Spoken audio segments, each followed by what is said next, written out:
जय हिंद दोस्तों, welcome back to my channel and in this video will discuss some questions from physics. ठीक है, तो फिज़िक्स में कुछ इंपॉर्टेंट क्वेश्चंस हैं जिनको मैं डिस्कस करूंगा जो कि आपके एग्ज़ाम के लिए काफ़ी इंपॉर्टेंट है। ठीक है, तो सबसे पहली बात है कि जो क्वेश्चंस आपके एग्ज़ाम्स में आते हैं, पहला तो आपके स्केलर और वेक्टर से काफ़ी क्वेश्चन बनते हैं। ये जो स्केलर क्वांटिटी होती है, वेक्टर क्वांटिटीज़ होती हैं, इनसे क्वेश्चंस आपके बनते हैं।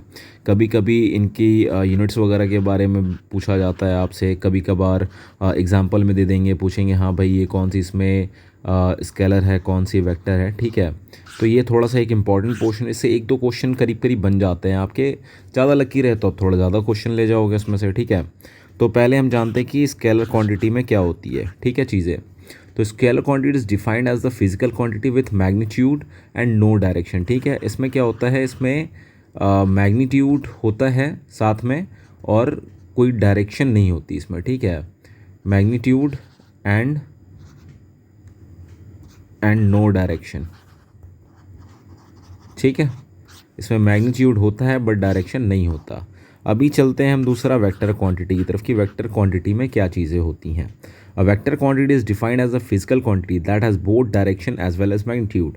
तो इसमें आपके डायरेक्शन भी आपको मिलते हैं और मैग्नीट्यूड भी आपको मिलता है। ठीक है, ओके, तो आपको वेक्टर और स्केलर में डिफरेंस पता चल गई। ठीक है, अब मैं कुछ एग्जांपल्स बताता हूँ कौन सी क्वांटिटी स्केलर क्वांटिटी है, कौन सी क्वांटिटी वेक्टर क्वांटिटी है। तो अगर हम स्केलर, मैं एक डिवाइड कर देता हूँ इसको डिफरेंस के तौर पे। ठीक है, स्केलर क्वांटिटी और यहाँ पे वेक्टर क्वांटिटी कर देता हूँ मैं, वेक्टर क्यू टी वाई। ठीक है, दोनों में डिफरेंस बताता हूँ कौन से में क्या आता है। इसमें आता है मास, ठीक है, स्पीड।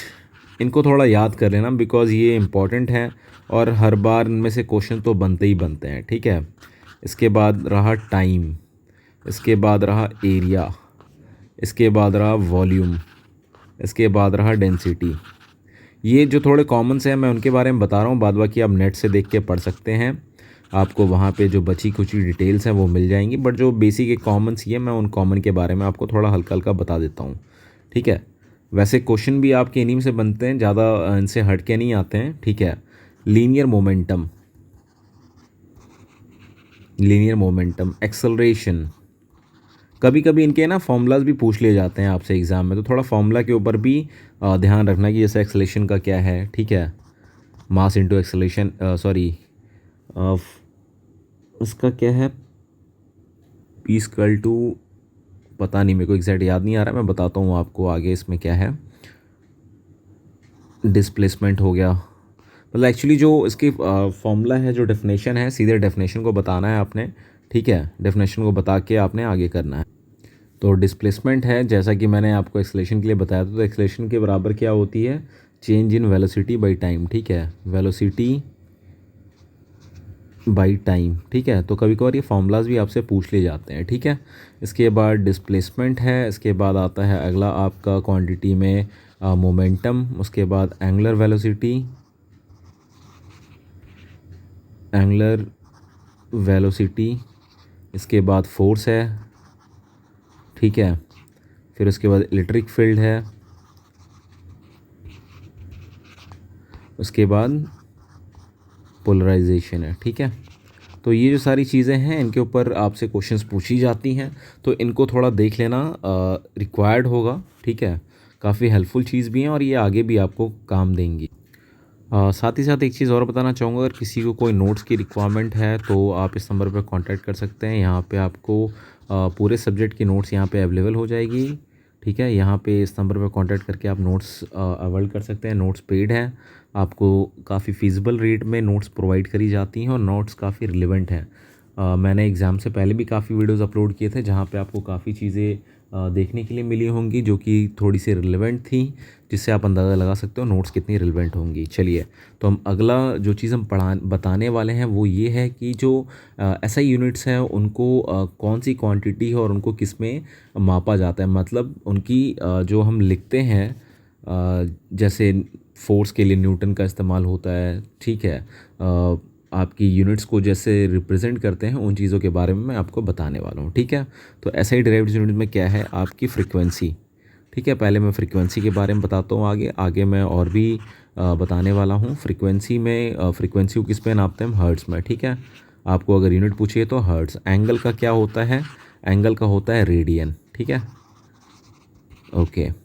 उसके बाद सॉलिड एंगल का क्या होता है? Solid angle is radian. इसके बाद फोर्स ऑब्लिक वेट का क्या होता है? फोर्स ऑब्लिक वेट का होता है न्यूटन। ठीक है, प्रेशर और स्ट्रेस का क्या होता है? Is called pascal. ये काफ़ी इंपॉर्टेंट चीज़ है, इसको याद कर लीजिएगा। अगर एक बार में याद नहीं होता, 2 बार 3 बार जैसे भी है सुन के इसको याद कर लेना है। ठीक है,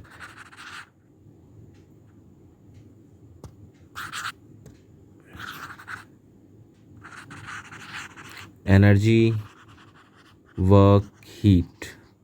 ठीक है, इसका क्या है? जूल। ठीक, पावर, रेडियंट फ्लक्स। ठीक है, इसका क्या है?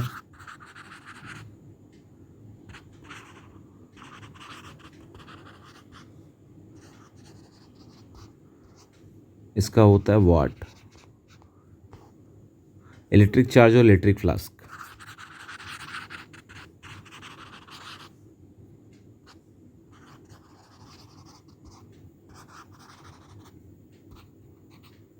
इसका होता है कूलम। और बहुत बार क्वेश्चंस आपके आते हैं लॉ से रिलेटेड, जैसे लॉ ऑफ बेयोंसी क्या है, ठीक है, कूलम्स लॉ क्या है, किस चीज़ के बारे में बताया गया है। ठीक है, तो इन सारी चीज़ों को थोड़ा पढ़ना है आपने। ठीक है, वोल्ट हो गया, सॉरी वोल्टेज, वोल्टेज हो गया, इलेक्ट्रिकल पोटेंशियल हो गया। ठीक है, इलेक्ट्रोमोटिव फोर्स हो गया, ईएमएफ लिख दिया मैं इलेक्ट्रोमोटिव फोर्स के लिए। इसमें इसको किस में नापते हैं? इसको वोल्ट में नापते हैं हम। ठीक है, इलेक्ट्रिक कैपेसिटेंस को किस में नापते हैं? ये काफ़ी इंपॉर्टेंट पोर्शन है, इससे क्वेश्चन 2-3 क्वेश्चन आपको मिलते हैं हर बार एग्जाम में, तो इसलिए हल्के में इसको नहीं लेना है। बट ये चीज़ भी है, कभी आ जाता है कभी नहीं आता है, तो थोड़ी देर आपको देखने में, थोड़ी देर सुनने में कोई दिक्कत नहीं आनी चाहिए। ठीक है, तो जो इलेक्ट्रिक कैपेसिटेंस है उसका है फैराडे। ठीक है, फैराड, सॉरी फैराडे नहीं है, फैराड है। इलेक्ट्रिक रेजिस्टेंस का क्या है? इम्पिडेंस का क्या है? ठीक है, इलेक्ट्रिक रेजिस्टेंस। ठीक है, साथ में इम्पिडेंस, इसका क्या है? इसका ओम है। बहुत बार सिंबल्स भी आते हैं, मैं यहाँ पे सिंबल्स नहीं दिखा रहा हूँ। जिसका क्रूशियल सिंबल होगा, जैसे ओम का ये सिंबल होता है, तो उनके सिंबल्स को मैं बता दूंगा आपको। ठीक है, इलेक्ट्रिक कंडक्टेंस का क्या होता है? सीमेंस। नाम सुना होगा आप लोगों ने, बट ये पता नहीं होगा कि भाई ये किसके लिए इस्तेमाल होता है। Electric conductance. ठीक है, सीमेंस। इसके बाद magnetic flask,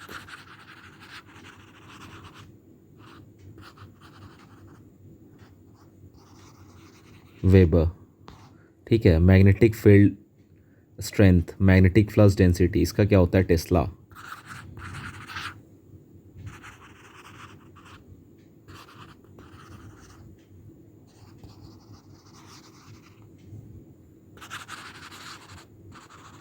magnetic flux density, इसका क्या होता है?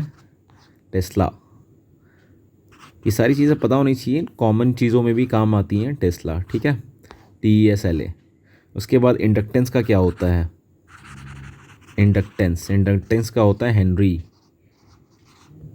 ठीक है, तो ल्यूमिनस फ्लक्स का क्या होता है?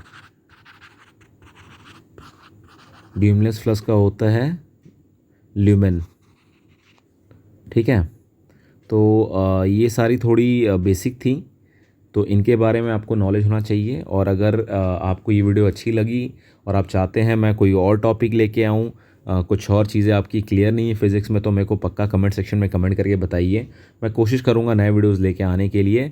सो वंस अगेन एक बार फिर से बता देता हूँ मैं, किसी को नोट्स की रिक्वायरमेंट हो, कोई चाहता है, बिकॉज टाइम बहुत कम बची है, अगर आप अच्छी तैयारी करके अच्छा पढ़ना चाहते हो तो इस नंबर पर कॉन्टैक्ट कर सकते हो। बाद बाकी अरिहंत की बुक आप फॉलो अप करते रहो, अरिहंत की बुक से भी काफ़ी हेल्प मिलेगा आपको। So once again thanks for watching my video. जय हिंद।